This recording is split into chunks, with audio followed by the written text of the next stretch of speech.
ओम नमो भगवते वासुदेवाय। ज्येष्ठ महात्म दूसरा अध्याय। ब्राह्मण मोक्ष की कथा। स्कंदजी कहने लगे कि हे ऋषियों, ज्येष्ठ मास में देवताओं की संतुष्टि के निमित्त प्रतिदिन ब्राह्मणों को दही और चावल का दान देना चाहिए, क्योंकि चावल और दही के दान की महिमा कहने में शिवजी भी असमर्थ है। फिर भी लोक के निस्वार्थ मैं कुछ कहता हूँ। हे विप्र लोगों, अलकापुरी में गौतम नाम का एक ब्राह्मण रहता था। वह धर्मशास्त्र और पुराणों का ज्ञाता परंतु द्रव्यहीन और महादुखी था। उसने अपने कुटुंब के पालन पोषण के लिए समस्त कर्मों को किया और शुभ तथा अशुभ फलों को जानता हुआ भी हर प्रकार के दान को ले लेता था। फिर चोरों का साथी होकर चोरी करके भी जीविका करता रहा, परंतु फिर भी जब उसे कुछ धन प्राप्त न हुआ तो वह दूसरे देश को चला गया। समस्त कुटुंब को त्याग कर वह पापी बुद्धि बलि में दिए गए प्रेत पिंड की जीविका शुद्धा से आतुर होकर करने लगा।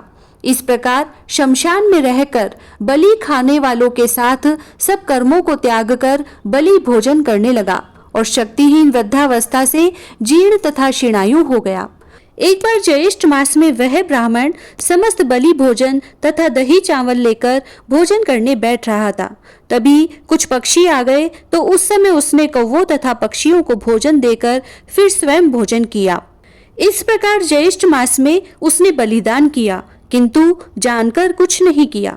जब इस पुण्य कर्म के पश्चात कुछ दिनों में उसकी मृत्यु हो गई, तब यमदूतों ने आकर उसको पाश में बांध लिया और जब उसको यमलोक में ले जाने लगे तब वह रोने लगा।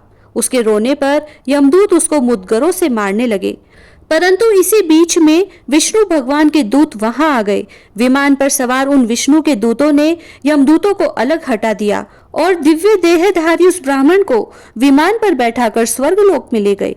यमदूत उस ब्राह्मण का सब वृत्तांत कहने के लिए यमराज के पास गए और कहने लगे कि हे प्रभु, जब हम उस ब्राह्मण को लेने के लिए उसके समीप गए तब वहां विष्णु गणों ने आकर हमको खूब मारा, क्योंकि वे लोग स्वामी से युक्त हैं और हम नाथहीन हैं। अब हम लोग क्या करें?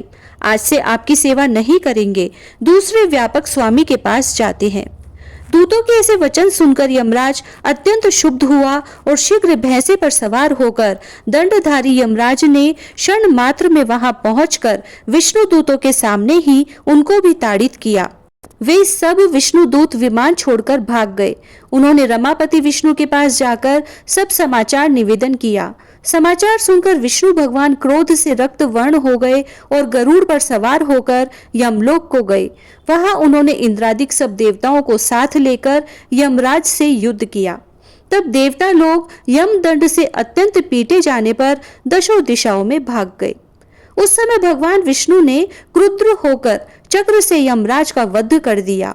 तब देवताओं ने ब्रह्मा जी को आगे कर भगवान विष्णु की स्तुति की। तब स्तुति से प्रसन्न होकर भगवान ने यमराज को जीवित कर दिया। धर्मराज ने भी उस समय दिनेश विष्णु को प्रणाम करके कहा कि भगवान मेरे अपराध को क्षमा करे। उसके पश्चात ब्रह्मादिक सब देवता अपने अपने स्थान को चले गए। तब अज्ञानवश उस ब्राह्मण ने दही और चावल का जो दान किया था, भगवान ने उसके प्रभाव का वर्णन किया।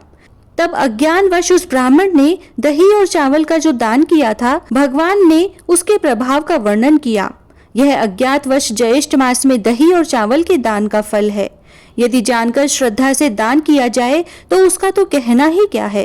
अतः प्रत्येक उपाय से ज्येष्ठ मास में द्विज जातियों को प्रतिदिन दही और चावल का दान कराना चाहिए।